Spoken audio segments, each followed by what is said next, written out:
सोचो, अर्थ एक giant science experiment lab है जहाँ पर 6.6 ईयर साल पहले एक स्पेस से एक बहुत ही ज़्यादा भयानक एस्टेरॉइड आता है जिसका डायमीटर 12 से 13 किलोमीटर का था और वो बहुत ही तेज गति से मेक्सिको के युकाटन शहर से बहुत ही ज़्यादा हाई स्पीड में टकरा जाता है।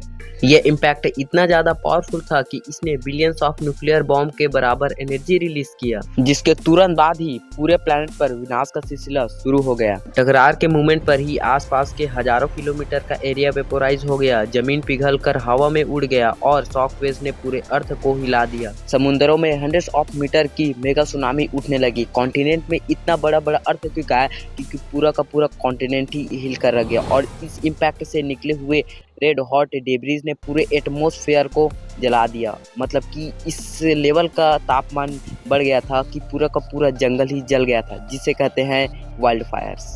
मतलब लिटरली पूरे आसमान से आग की बारिश हो रही थी। लेकिन सबसे डेंजरस चीज़ तुरंत डिस्ट्रक्शन नहीं थी, बल्कि उसके बाद होने वाला लॉन्ग टर्म क्लाइमेट डिजास्टर था। इम्पैक्ट से इतना ज़्यादा धूल रिलीज हुआ कि सल्फर रिच पार्टिकल पूरे एटमॉस्फेयर में फैल गए, जिससे सूरज की रोशनी महीनों से लेकर सालों तक अर्थ पर प्रॉपरली नहीं पहुंच पाई, जिससे उस पर डिपेंड होने वाले प्लांट्स मतलब फोटोसिंथेसिस की क्रिया जब उसमें नहीं होती थी तब वो धीरे धीरे मरने लगे। यानी कि पूरा का पूरा फोटोसिंथेसिस की क्रिया ही बंद हो गया, जिससे उस पर डिपेंड होने वाले हार्बिवर्स डायनासोर धीरे धीरे भूख के कारण मरने लगे। उनके खत्म होने पर कार्निवरस डायनासोर के पास भी खाने को कुछ नहीं बचा, जिससे पूरी की पूरी फूड चेन डोमिनो इफेक्ट की तरह कोलैप्स हो गई। साथ ही ग्लोबल टेम्परेचर ड्रामेटिकली गिर गया।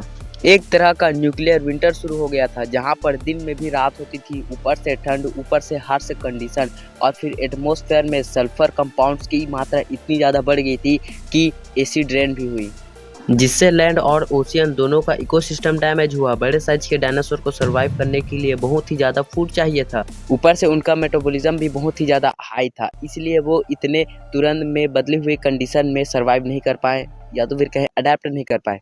पर इसके अपोजिट छोटे एनिमल जैसे एयरली मैमल्स, कुछ बर्ड्स, क्रोकोडाइल्स और टर्टल्स कम फूड पर सरवाइव कर सकते थे, अंडरग्राउंड या वाटर में शेल्टर ले सकते थे और इसलिए वो बच गए। आखिरकार कुछ हजारों साल के अंदर non alive dinosaurs almost completely extinct हो गए और जो बचे हुए छोटे मोटे मैमल्स थे वो एवोल्यूट होते चले गए। इसी एक्सटिंक्शन इवेंट ने अर्थ पर इकोलॉजिकल स्पेस खाली कर दिया, जिससे मैमल्स रैपिडली डाइवर्सिफाई हुए और मिलियंस ईयर्स के बाद ह्यूमन का एवोल्यूशन पॉसिबल हुआ। सिंपल वर्ड्स में बताऊं तो डायनासोर का एक्सटिंक्शन हुआ, asteroid impact, global fires, sunlight block, planet का death, food chain collapse and extremely climate change। अगर वो एस्टेरॉइड अर्थ को मिस कर जाता तो बहुत पॉसिबल है कि डायनासोर आज भी डोमिनेंट स्पीसीज होते और ह्यूमन शायद ही एग्जिस्ट करते।